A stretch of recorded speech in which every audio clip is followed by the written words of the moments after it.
তোমরা সবাই কেমন আছো? নিশ্চয়ই অনেক ভালো আছো। আমি অনেক ভালো আছি। আমার নতুন একটা ব্লগে সবাইকে স্বাগত। কয়েকদিন ধরে তো আমি একদমই ভিডিও দিতে পারছিলাম না, আমার একটু কাজের চাপ ছিল। বাইরে বেরোতে হচ্ছিল, তাই ঘরে তেমন কোনো রান্নাবান্নাও করতে পারছিলাম না। আর রান্নাবান্না করছিলাম ডাল বা নিরামিষ তরকারি, মাছ মাংস একদমই রান্না করতে পারিনি। আর জানো তো, তাড়াহুড়ো করে রান্নাবান্না বা কাজকর্ম করলে তখন ভিডিও করা একদমই সম্ভব হয়ে ওঠে না। তার জন্য আমি এই কয়েকদিন ধরে ভিডিও দিতেই পারছি না।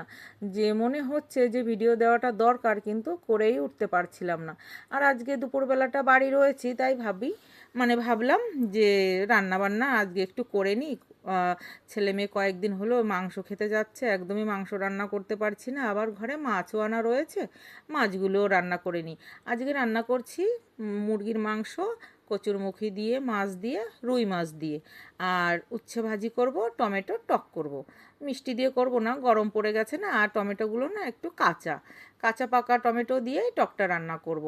আর আজকে কচুরমুখী যে রান্না করছি, একটু জিরে বাটা দিয়ে কচুরমুখীগুলো ভালো করে তেলে ভেজে নিয়েছি। কখনো সিদ্ধ করে করি, কিন্তু এইখানে না সিদ্ধ করা লাগে না। এই কচুরমুখী খেতে এত মিষ্টি লাগে, অত একটা ভালো লাগে না। কিন্তু কি করব বলো, এখানে তো আর পাওয়া যায় না। এখানে যেটা পাওয়া যায় সেটাই খেতে হবে। কলকাতায় তো এত ভালো লাগে কচুরমুখীর তরকারি খেতে। ছোট মাছ দিয়ে রান্না করো চাই বড় মাছ দিয়ে রান্না করো। দেখো, আজকে আমি লঙ্কার গুঁড়ো, হলুদ, লবণ আর একটুখানি জিরে বাটা দিয়ে রান্না করছি।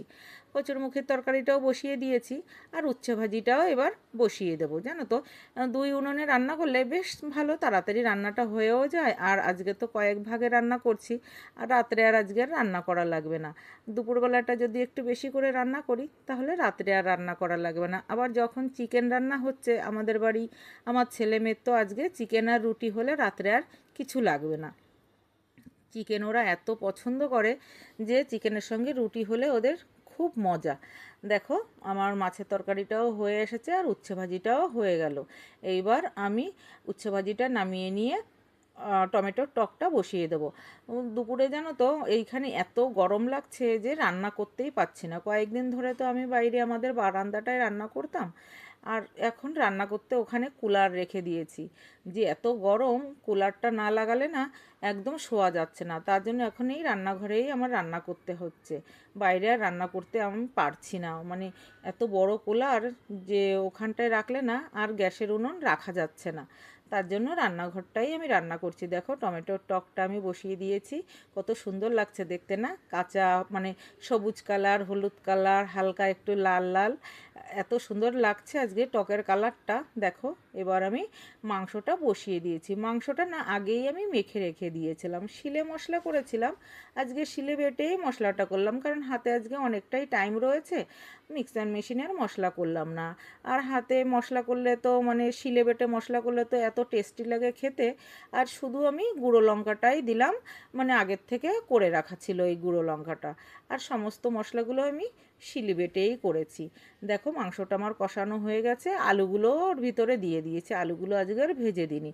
দেখো, টকটাও হয়ে গেছে, উচ্ছে ভাজি হয়ে গেছে, টকটাও হয়ে গেল, তারপরে কচুরমুখী তরকারিটাও হয়ে গেছে, এবার মাংসটাও হয়ে গেছে। মাংস এবার গরম মশলা দিয়ে দিচ্ছি। আজকে না আমি এই যে মাংসতে গরম মশলা দিচ্ছি, এটা গুঁড়ো গরম মশলা, সানরাইজ গরম মশলা। ঘরে অল্পই রয়েছে, আজকে শেষ হয়ে গেল। গরম মশলাটাও আবার আনতে হবে। এই গরম মশলাটা না এই মাংসতে দিলে এত সুন্দর মানে সেন্ট বেরোয় খুব। ভিডিওটা যদি তোমাদের ভালো লাগে তাহলে একটু লাইক কমেন্ট করো।